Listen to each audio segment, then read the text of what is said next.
Welcome to my YouTube study channel. Dear student, good morning to all of you, and I am very thankful to all of you that you have subscribed my channel and visiting my channel. एक और आपसे request है कि आप जितना profit उठा रहे हो वैसे ही आप अपने फ्रेंड्स को भी ये चैनल सब्सक्राइब करवाइए। जो भी नेट यूज़ करता है चैनल ज़रूर सब्सक्राइब करवाइए। ये आप ही का चैनल है। अगर कोई मेरे चैनल पे फर्स्ट टाइम आया है तो सब्सक्राइब करना ना भूलें, और मेरे जितने भी प्रीवियस वीडियोस हैं क्लास वाइज वो आप जाके देख सकते हो। 9th 10th +1 2 मैंने प्लेलिस्ट वाइज जो है फिजिक्स के चैप्टर करवा रखे हैं, तो वहाँ से आप देख सकते हो सीरीज़ में। और पीडीएफ नोट्स भी जो है आप लोगों को मैं प्रोवाइड कर रहा हूँ, जिसका लिंक मैं नीचे डिस्क्रिप्शन में दे देता हूँ। तो डियर स्टूडेंट, आज हम डिस्कस करने वाले हैं polygon law of vector addition, क्योंकि लास्ट लेक्चर में हमने डिस्कस किया था, आप लोगों को याद होगा, triangle law of vector addition and parallelogram law of vector addition. तो आज हम डिस्कस करेंगे polygon law of vector addition. ज़्यादा टफ नहीं है क्या इसमें? अगर हमारे पास कुछ वेक्टर्स हैं, सपोज करो यहाँ पे एक वेक्टर मैंने रिप्रेजेंट कर दिया, ये ए वेक्टर है, ये हमारा बी वेक्टर है, ये हमारा सी वेक्टर है, और ये डी वेक्टर रिप्रेजेंट कर रहा है। ठीक है, देखिए मैंने आपको लास्ट लेक्चर में बताया था, जिन्होंने मेरा लास्ट लेक्चर नहीं देखा तो वो आप जरूर देख लीजिए। ओ से पी जो है हमने एक वेक्टर लिया जिसको ए से रिप्रेजेंट करें, ए वेक्टर से। इस वेक्टर ए वेक्टर के हेड के ऊपर बी वेक्टर की टेल, बी वेक्टर के हेड के ऊपर सी वेक्टर की टेल, और सी वेक्टर के हेड के ऊपर डी वेक्टर की टेल। तो इस तरीके से डी वेक्टर का हेड यहाँ आ रहा है। तो हमारे पास ए बी सी डी ये 4 वेक्टर हैं। इन चारों वेक्टर का अगर मैं रिजल्टेंट कैलकुलेट करूं तो सिंपली क्या होगा, इनिशियल वेक्टर की टेल और फाइनल का हेड, इसको मिलाने वाला जो वेक्टर होगा इसी को हम कहेंगे हमारा रिजल्टेंट, अपोजिट ऑर्डर में। ये इस ऑर्डर में आपको नजर आ रहा है एंटी क्लॉकवाइज, तो ये क्लॉकवाइज होगा, अपोजिट ऑर्डर में होना जरूरी है। तो डियर स्टूडेंट, अभी आज इसका रिजल्टेंट जो है, अगर ये आर है तो ये आर कितना होगा, ये आर होगा हमारा R is equal to A vector plus B vector plus C vector plus D vector. ठीक है, polygon law of vector addition यही कहता है। अगर नंबर ऑफ वेक्टर जो है रिप्रेजेंट किए जाते हैं both in magnitude and direction by the sides of an open polygon, अगर इस वेक्टर को मैं यहां से छुपा दूं तो बाकी जो है ओपन पॉलीगन है। ठीक है, तो ये पॉलीगन ओपन पॉलीगन की साइड्स हो गई। तो जितने भी वेक्टर हैं ये ओपन पॉलीगन की साइड्स को रिप्रेजेंट कर रहे हैं both in magnitude and direction. तो इनका रिजल्टेंट क्या होगा, then the resultant represented both in direction and magnitude by the closing side, ये क्लोजिंग साइड है of the polygon take in opposite order. ये एंटी क्लॉकवाइज था तो ये क्लॉकवाइज होगा। तो ये पॉलीगन लॉ है, बड़ा आसान है। इसको मतलब किस तरीके से इसको प्रूव किया जा सकता है, इसको मैंने क्या किया, ओ से क्यू तक हमने मिला लिया। ये हमारा सपोज करो R1 वेक्टर है, तो इस R1 वेक्टर का अपोजिट ऑर्डर है। अगर ए वेक्टर के हेड के ऊपर बी वेक्टर की टेल है तो इनिशियल का टेल और फाइनल के हेड को मिलाने वाले को हम क्या बोलेंगे, रिजल्टेंट। तो ये R1 हो गया हमारा, जो ए वेक्टर प्लस बी वेक्टर को रिप्रेजेंट कर रहा है। ठीक है, तो यहां इसी चीज को मैं बता देता हूं। R1 वेक्टर जो है क्या है, ए वेक्टर प्लस बी वेक्टर को रिप्रेजेंट कर रहा है। अब देखिए नेक्स्ट जो है, मैं इसको इसके साथ मिला लेता हूं।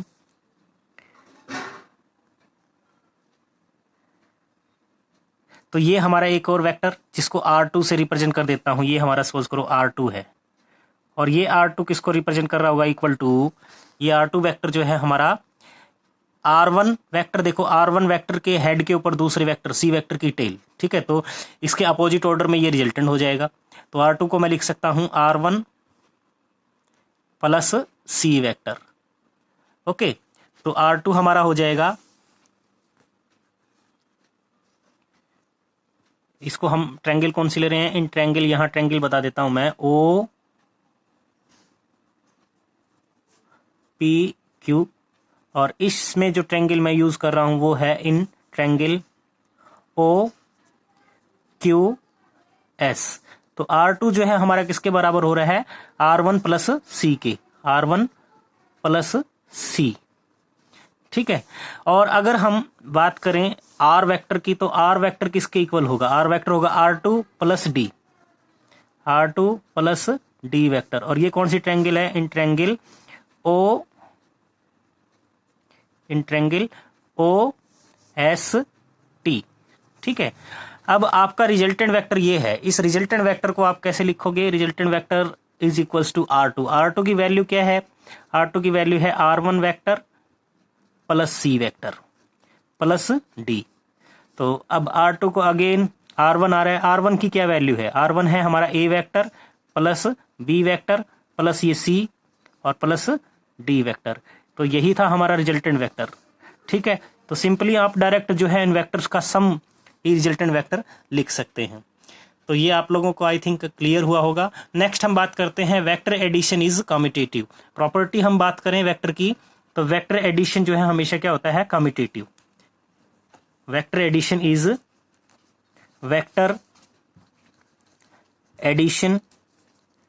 कम्यूटेटिव।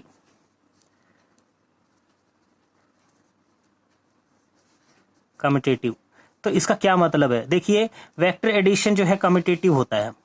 इसका मतलब ये है, आपको मैं यहां प्रूव करके नहीं बताऊंगा, इसको डायरेक्ट ही वैसे ही बता रहा हूं कि ए वेक्टर के अंदर अगर मैं बी वेक्टर ऐड कर रहा हूं तो ये सेम होगा बी वेक्टर प्लस ए वेक्टर। ये आप खुद कर सकते हो। जितना मैंने आप लोगों को पढ़ाया उसके बेस पे आराम से आप बुक में जाकर के बुक से करोगे तो आपको समझ आ जाएगा। ये 2 या स्टेप में ही हो जाता है, आप खुद करके देखना ये। ठीक है। तो ये इसको हम बोलते हैं एसोसिएट, इसको कम्यूटेटिव प्रॉपर्टी। ठीक है। नेक्स्ट हम बात करते हैं associative. Vector addition is associative. Vector addition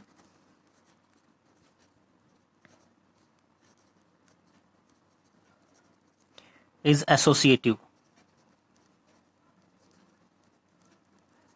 अब ये एसोसिएटिव प्रॉपर्टी ये भी इसी की जैसे ही है।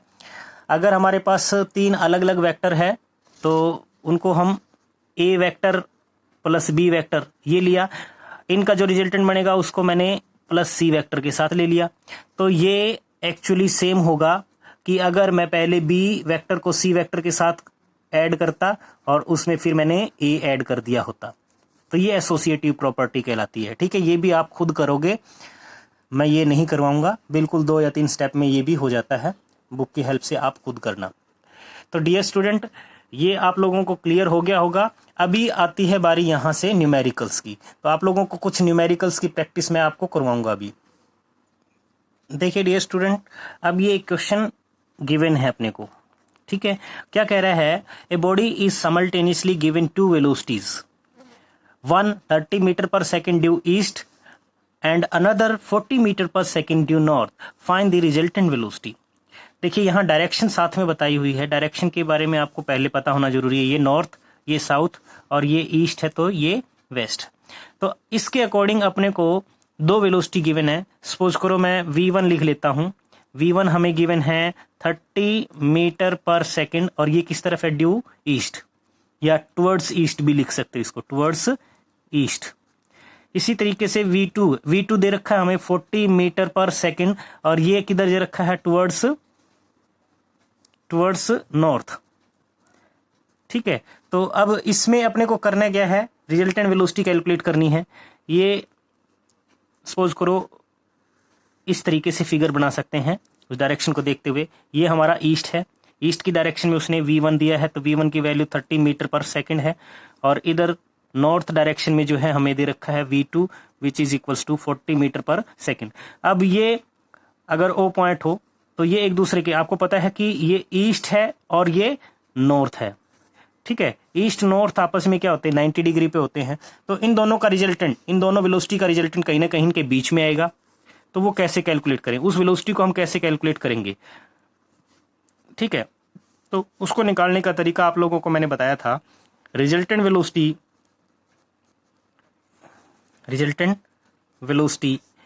v इज इक्वल्स टू, जो आपको पता होगा रिजल्टेंट हम कैलकुलेट किया था वही formula, v1 square plus v2 square plus 2v1 v2 cos of theta. वहाँ पे मैंने ए वेक्टर दिया था, ए बी वेक्टर, तो वेक्टर यहाँ पे v1 v2 है, a square plus b square plus 2ab cos of theta. तो यहाँ पे फॉर्मूले में आप रखिए सिंपली, मैग्नीट्यूड आपको पता चल जाएगा। v1 स्क्वायर, v1 क्या है हमारे पास 30 का स्क्वायर, प्लस v2 क्या है 40 का square, plus 2v1 30 into 40 cos of 90 degree. ठीक है, अब 90 कोस 90 की वैल्यू आपको पता है कितनी होती है, कोस 90 होता है 0, तो ये टर्म तो जो है स्किप हो जाएगी यहाँ से। So simply v is equal to हम लिख सकते हैं 30 का स्क्वायर प्लस 40 का स्क्वायर, और ये भी आप लिखोगे तो ये 900 हो गया, ये हो जाएगा 1600 और इसका अंडर रूट, और सिंपली आप लिखोगे तो ये हो जाएगा 0 0। ठीक है, इतना आ गया। सो वेलोसिटी यहाँ से इसका अंडर रूट आप सोल्व करोगे तो ये आ जाएगा 50 मीटर पर सेकेंड, ये रिजल्टेंट वेलोसिटी है। ठीक है, तो आई होप ये आप लोगों को अच्छे से क्लियर हो गया होगा। डायरेक्शन भी आप निकाल सकते हो यहाँ से, ये तो मैग्नीट्यूड आ गया, इसकी डायरेक्शन क्या होगी, इसकी डायरेक्शन सपोज करो इसके साथ में मैंने ले लिया बीटा एंगल, तो बीटा जो है आप कैसे कैलकुलेट करोगे, इसको निकालने का तरीका मैं आपको डायरेक्ट यहाँ से परपेंडिकुलर डाल लीजिए तो भी आप बता सकते हो। परपेंडिकुलर आप यहाँ से इसके ऊपर डालोगे, ये 90 डिग्री हुआ, ये हमारा था v2 और ये v1 है ही।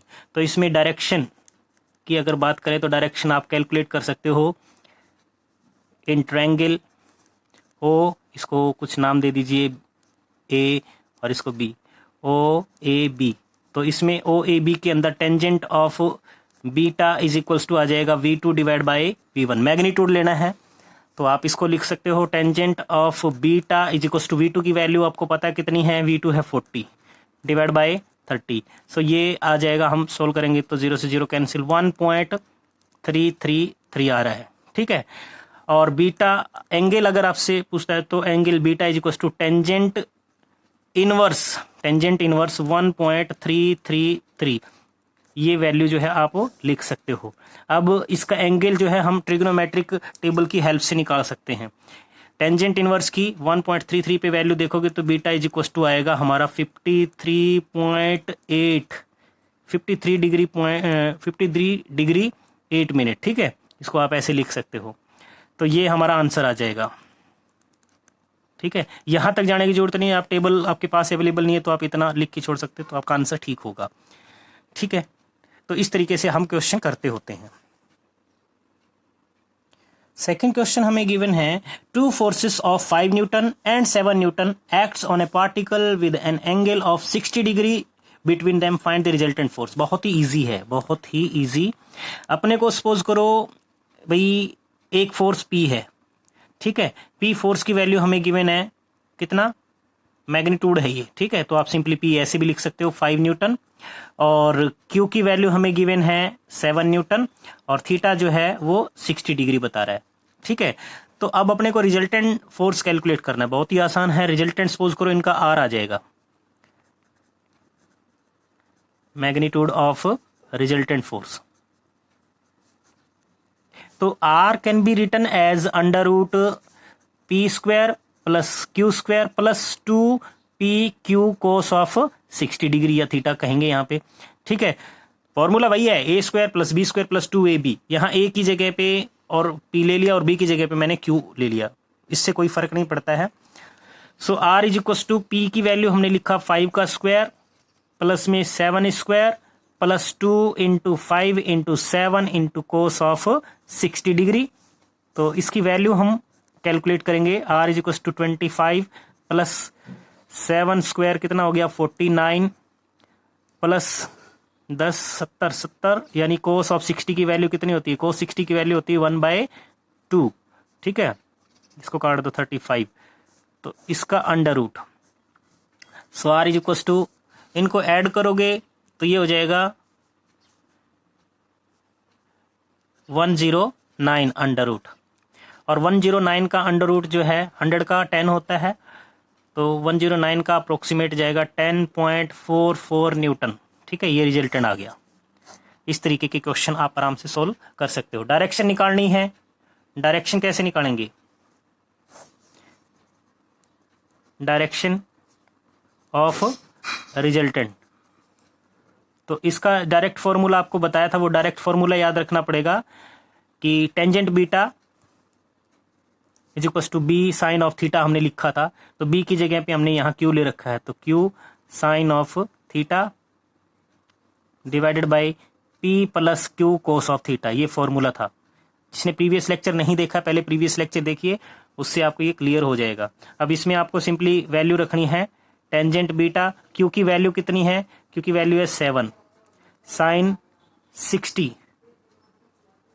60 डिवाइड बाय पी की वैल्यू 5 है plus Q 7 cos of 60 degree.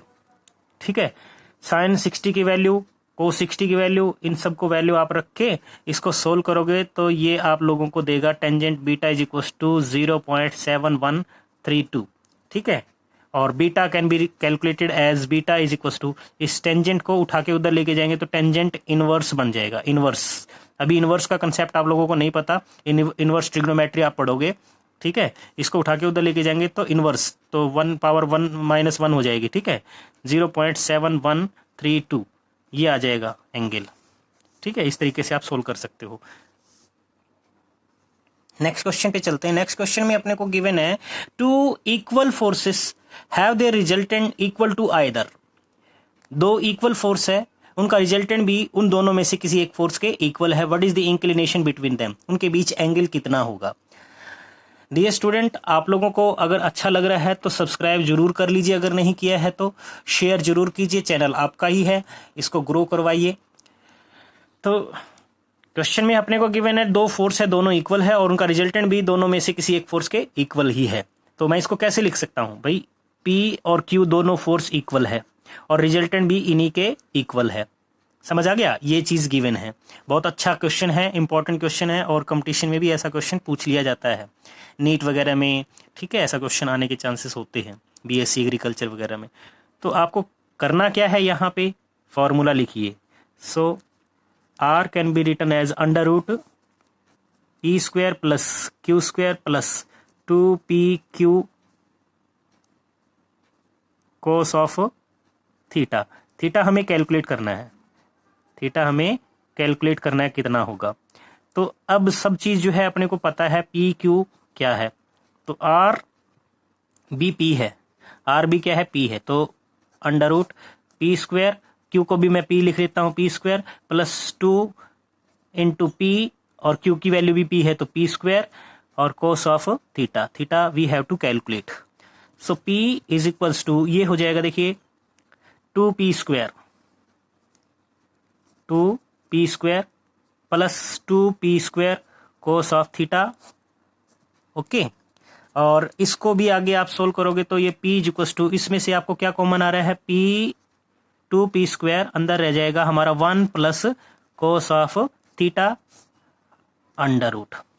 Squaring both side, squaring both side, दोनों तरफ अगर स्क्वायर करेंगे तो ये हो जाएगा p स्क्वायर और इधर रह जाएगा 2p square 1 plus cos of theta.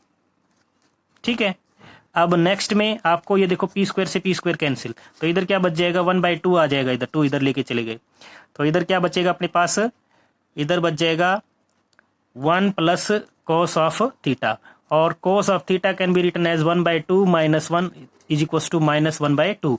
Cos theta की वैल्यू माइनस 1/2 कब होती है, कोस थीटा की वैल्यू माइनस 1/2 सेकेंड क्वाड्रेंट में होती है। सेकेंड क्वाड्रेंट मतलब 90 से ग्रेटर, और वो भी 120 डिग्री पे। सो हम इसको ये लिख सकते हैं कि कोस थीटा की जो वैल्यू है, ये याद रखना, कोस ऑफ 120 डिग्री होता है माइनस 1/2। सो थीटा कितना होगा हमारा 120 डिग्री हो जाएगा, जो इसने पूछा था। ठीक है डियर स्टूडेंट, आप लोगों को अच्छे से समझ में आ रहा होगा। नेक्स्ट क्वेश्चन में अपने को एक प्रॉब्लम जो दे रखी है वो ये है, two forces whose magnitude are in the ratio 3:5 gives a resultant of 35 newton. देखिए दो फोर्स है, हमें नहीं पता वो कौन से हैं, लेकिन उनका रेशियो गिवन है 3:5 और उनका रिजल्टेंट है 35। If the angle of inclination be 60 degree, उनके बीच का जो एंगल है वो 60 डिग्री हो, then calculate the magnitude of each force. हर एक फोर्स की वैल्यू हमें कैलकुलेट करनी है।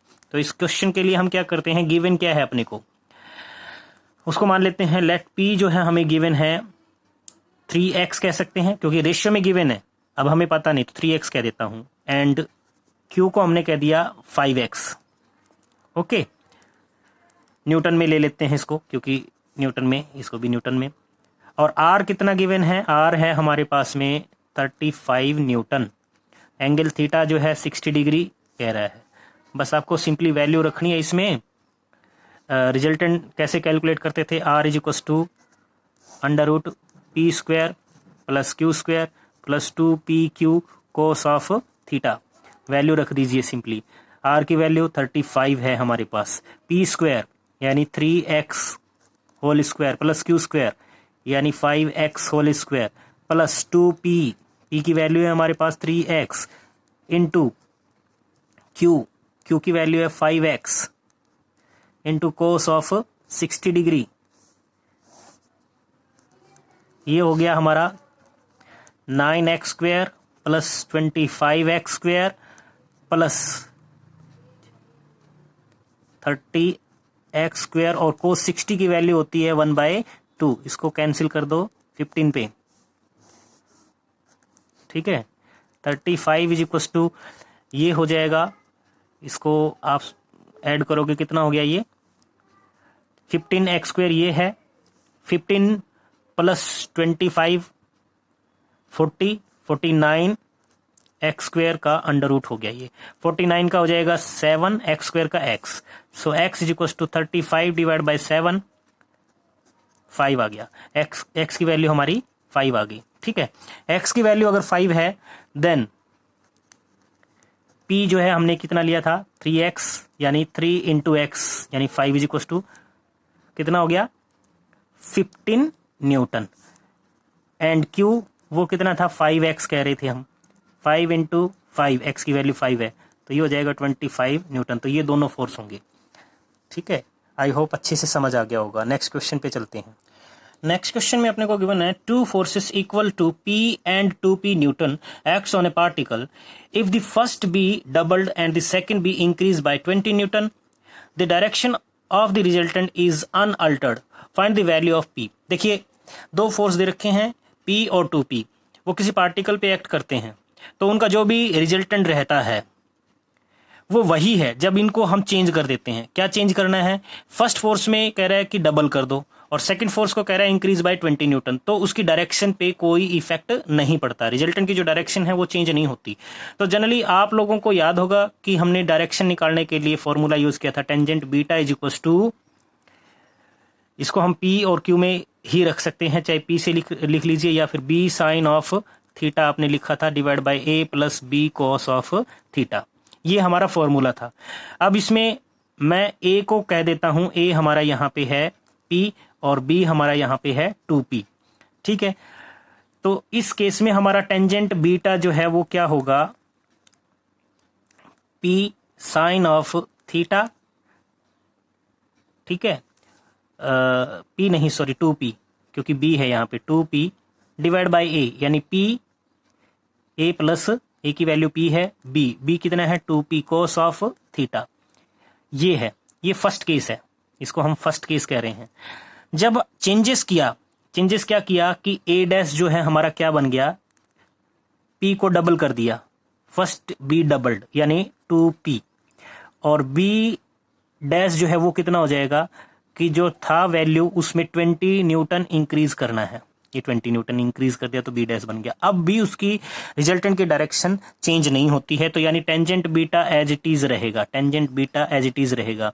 तो हमारा फॉर्मूला क्या है B sine theta, B sine theta की जगह पे हम लिखेंगे 2P plus 20 into sine of theta, theta तो चेंज किया ही नहीं हमने, डिवाइडेड बाई P यानी A की वैल्यू कितनी है 2P प्लस B की वैल्यू है हमारे पास 2P plus 20 into cos of theta. तो ये हमारे पास सेकंड केस हो गया। अब फर्स्ट केस और सेकंड केस को हम क्या कर सकते हैं, इक्वल पुट कर सकते हैं, that is 2P sine of theta divide by P plus 2P cos of theta equal to 2P plus 20 into sine of theta divided by 2P plus 20 into cos of theta. तो इसको हमें solve करना है। इसको जब हम solve करेंगे तो हमारा जो आंसर आएगा पी की वैल्यू वो फाइंड आउट करनी है यहां से। इसमें मैथमेटिकली आपको सोल्व करना है डियर स्टूडेंट। देखिए यहां से क्रॉस मल्टीप्लाई करना पड़ेगा इसको, तो इसको मैं लिख सकता हूं 2p cos sign of theta into 2p plus इसको 2p plus 20 into cos of theta, और इधर जो है क्रॉस मल्टीप्लाई करोगे ये टर्म है हमारे पास p plus 2p cos of theta into ये टर्म है हमारे पास। देखिए यहां लिख देते हैं 2p plus 20 into sine of theta.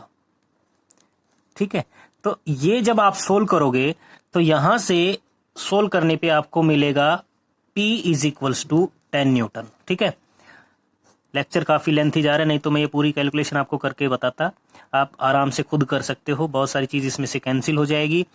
ठीक है, और लास्ट में p की वैल्यू जो आएगी वो 10 न्यूटन आ जाएगी। तो इस तरीके से आप इस तरीके के न्यूमेरिकल सोल्व कर सकते हो।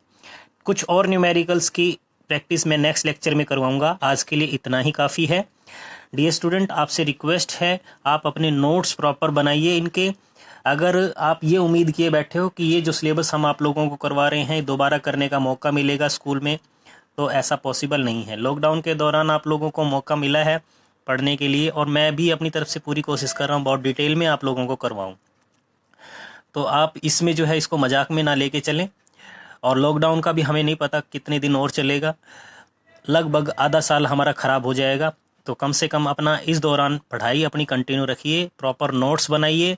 जिस टाइप के न्यूमेरिकल्स की मैं प्रैक्टिस करवा रहा हूँ वैसे टाइप के न्यूमेरिकल्स की प्रैक्टिस कर लीजिए, नहीं तो बहुत मुश्किल जो है आप लोगों के लिए बढ़ जाएगी। जो भी चीज़ मैं आप लोगों को करवा रहा हूँ बहुत ज़्यादा इंपॉर्टेंट, आज जो मैंने आपको न्यूमेरिकल करवाए बहुत ज़्यादा इंपॉर्टेंट न्यूमेरिकल है। ऐसे टाइप के न्यूमेरिकल आपको किसी न किसी कंपटीशन एग्जाम में देखने को मिलते भी हैं। ठीक है, तो आज के लिए इतना ही, और चैनल को सब्सक्राइब जरूर कीजिए। और आपसे रिक्वेस्ट है, अभी तक आप लोग जो है अपनी तरफ से मेहनत नहीं कर रहे हो, मैं मेहनत कर रहा हूँ, आप अपनी तरफ से मेहनत नहीं कर रहे हो पढ़ने में भी, और दूसरा जो है चैनल को सब्सक्राइब भी नहीं करवा रहे हो।